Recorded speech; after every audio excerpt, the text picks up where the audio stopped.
Buenos días, chicos, chicas. Esta es la primera clase que les voy a dar yo de antropología. Soy Valeria Cortegoso. Víctor Durán les comentó que soy la profesora asociada de esta materia. Y bueno, lamento no poder verles las caras a todos los nuevos alumnos y reencontrarme con aquellos que a lo mejor han decidido recursar esta materia. Las unidades que vamos a ver en las próximas semanas son la unidad 3 y 4. Como ustedes ya saben y habrán visto por las presentaciones que hizo Víctor Durán, estas unidades son las que vamos a tomar en el examen final a quienes hayan aprobado las primeras 2 unidades y queden en la condición de regular. La unidad 3 particularmente, que vamos a empezar a ver hoy, actúa como un eje de articulación de los contenidos que siguen en las 2 unidades que vienen a continuación, y de lo que trata es sobre diferentes formas de vida, modos de producción y reproducción. Particularmente en esta unidad y en la que sigue vamos a utilizar como base el manual de Harris, y todos los contenidos que voy a tratar de introducirles los van a poder seguir perfectamente en el manual, de modo tal que voy a hacer algunas explicaciones introductorias cortitas en estos PowerPoint para orientar la lectura de los ejemplos y de los conceptos que pueden sacar de ese manual. Los contenidos de la unidad también están en el aula virtual, pero básicamente de lo que se trata acá es de tener un pantallazo sobre las distintas formas de vida que ha habido y que hay sobre nuestro planeta, de qué viven distintos tipos de sociedades y de qué ha vivido también toda la humanidad hasta tiempos bastante recientes.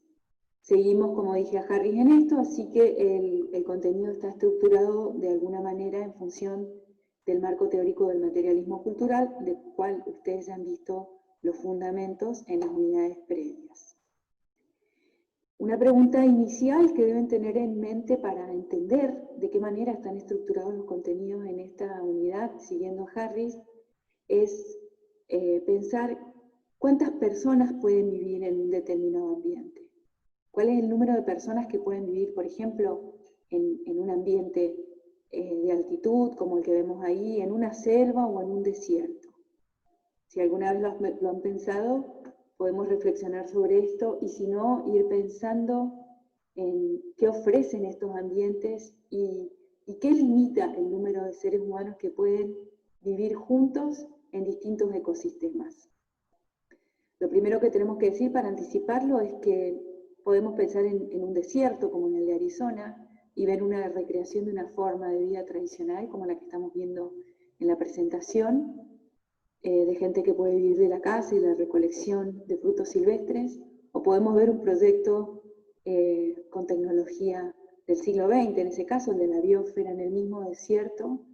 con importación de energía y con la creación de ecosistemas artificiales que pueden sustentar un número de población, como pueden ver a simple vista, bastante distinto que el de las formas tradicionales de vida que soportó el desierto de Arizona. Entonces, de lo que va a tratar esta unidad centralmente es de cómo son esas relaciones tecnoambientales. ¿Qué pasó desde que algunos de nuestros antecesores homínidos, como estamos viendo acá,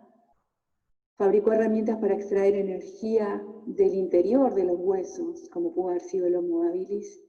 y ganar una energía que estaba disponible en el ambiente, pero que para otras especies que podían coexistir con él, no eran una fuente de alimentos porque no tenía cómo conseguir esos nutrientes.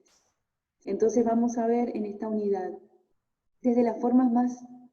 simples de vida y en las que ocurrió nuestra evolución, como la de caza y la recolección, que está ahí abajo, y que hasta hace solo 10.000 años fue la única forma de vida que tuvimos. ¿Cómo son las formas de vida de los pastores, por ejemplo, los masái, que estamos viendo ahí en otra foto? ¿Y cuál es la tecnología que sustenta la alimentación del planeta en su gran mayoría hoy, que son las formas industriales de producción alimentaria que también estamos viendo en esa foto. Vamos a tratar de recorrer todo el espectro de formas de vida que ha habido en el planeta y también de tratar de indagar, empezar a discutir y reflexionar sobre qué condiciones generan los cambios en la tecnología de base que modifica las distintas formas de vida que ha habido y que hay sobre el planeta. Entonces, hay algunos conceptos muy importantes que están en el manual de Harris, que los vamos a preguntar en el final, y que si no los entienden es muy difícil poder articular los contenidos y explicar las distintas formas de vida que vamos a ver. Lo primero que tenemos que entender es que la producción de energía ha tenido un proceso de evolución a lo largo de la historia de nuestra especie y, como dije, incluso previo a nuestra especie. La cantidad de energía que hay disponible en un ambiente X depende de la interacción de distintos agentes que estructuran el hábitat. La luz, la lluvia, la vegetación, pero fundamentalmente para lo que vamos a estar viendo, además de esas condiciones naturales que generan un ecosistema particular, de lo que dependen en la historia de la evolución social humana, es de una tecnología. Entonces, la cantidad de energía que se puede extraer de un ambiente depende de una tecnología que es una X o un elemento a conocer. Es una variable que se configura históricamente. Entonces, desde el uso del fuego, que condicionó seguramente la cantidad de energía que se podía extraer de un ambiente y que, como ustedes vieron en las unidades previas, empezó hace más de 1 millón de años, hasta los combustibles fósiles que hoy generan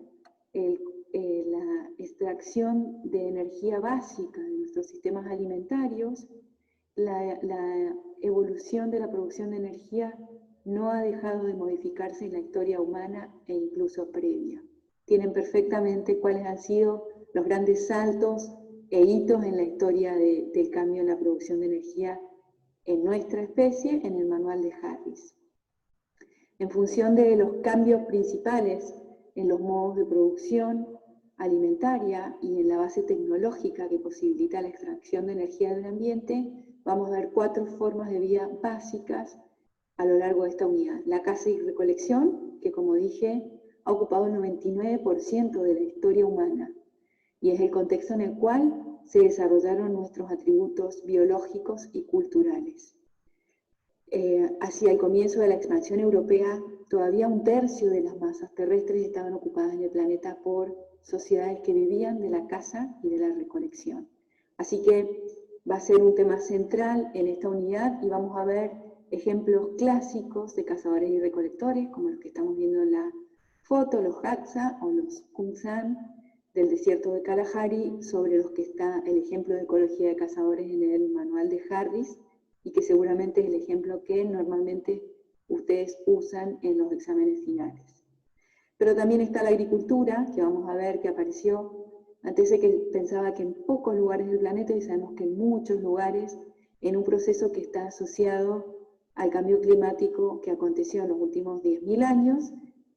la finalización del Pleistoceno y la instalación de nuestras condiciones ambientales actuales, o el Holoceno. La agricultura permite asentamientos más permanentes, sin embargo vamos a ver que no puede generalizarse porque sobre todo las sociedades productoras de baja escala mantienen rangos de movilidad bastante amplios. La forma de vida de los pastores es otra que vamos a analizar en esta unidad.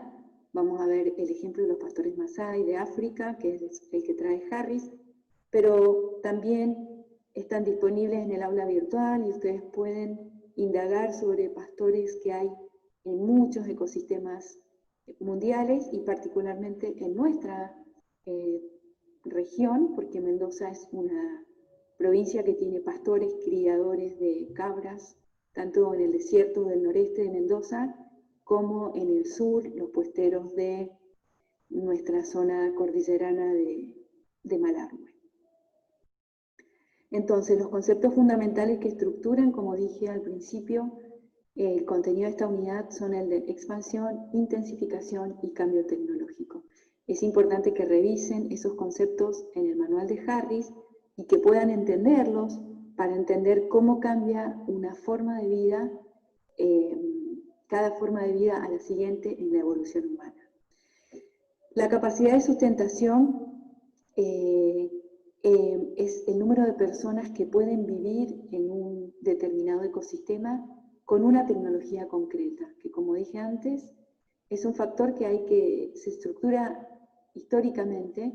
y que hay que conocer. Yo no puedo decir cuántas personas pueden vivir en el desierto de Arizona, el ejemplo que les puse recién, si no me dicen con qué tecnología. Con la tecnología de armas para cazar,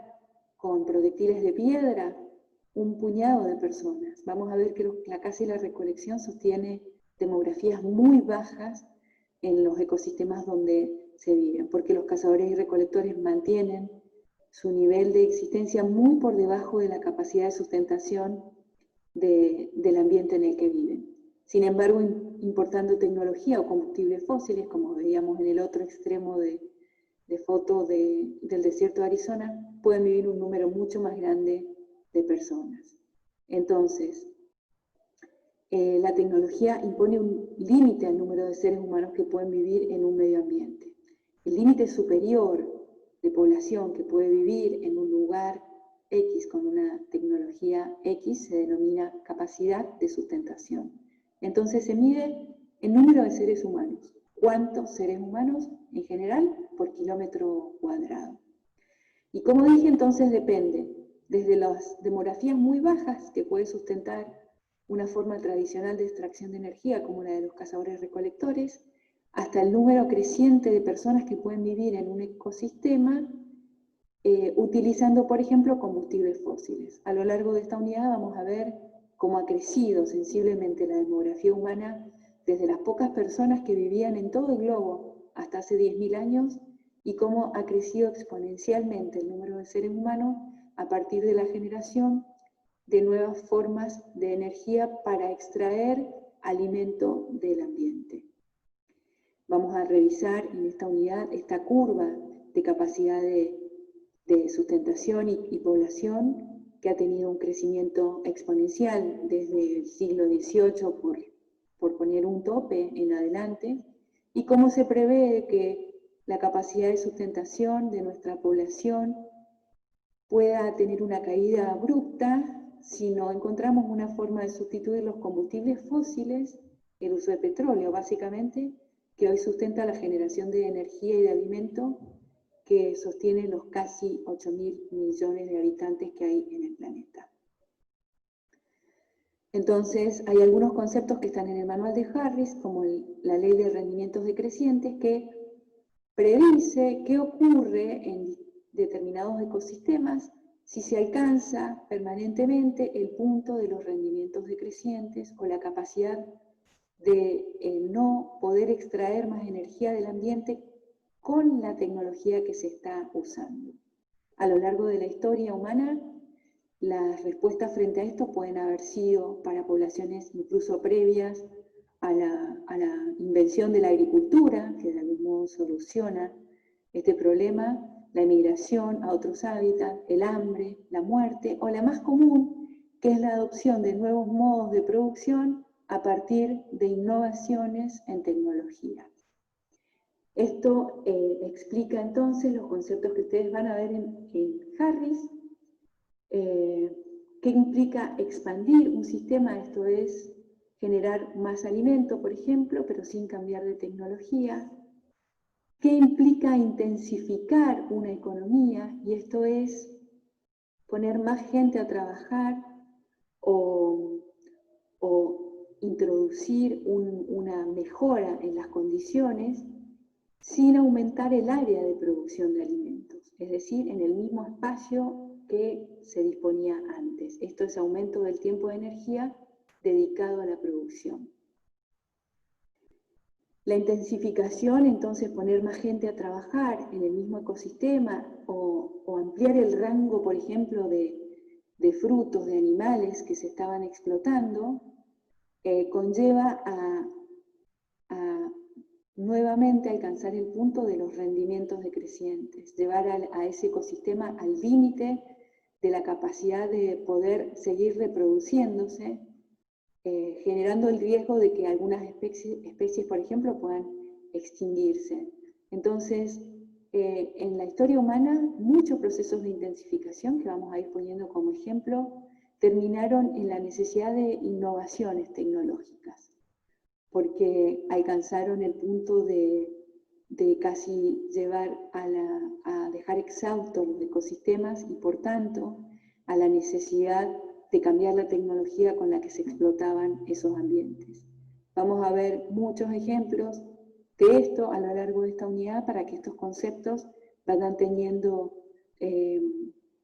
formas de análisis concretas con ejemplos de sociedades humanas que les permitan a ustedes entenderlos y manejarlos. Pero los invito a que los revisen porque están perfectamente explicados en el manual de Harris. Esther Boserup está mencionada en ese manual, es una investigadora economista ella, que introdujo estos conceptos para explicar cómo muchas sociedades de cazadores y recolectores, antes de que se descubriera la agricultura, se innovara con esta tecnología, pudieron haber agotado sus entornos, intensificando mucho su extracción de animales y plantas silvestres, y que por tanto la producción agrícola debería haber sido la consecuencia necesaria en muchos lugares del mundo a procesos de intensificación económica que debieron ocurrirles a muchas sociedades de cazadores-recolectores. En esta unidad vamos a ver que ese sigue siendo hoy uno de los pilares que permiten entender los cambios de economía de cazadores y recolectores a agricultores en la evolución de las sociedades humanas. En la próxima clase, entonces, vamos a hacer un repaso concreto de ejemplos de cazadores y recolectores y distintos tipos de sociedades.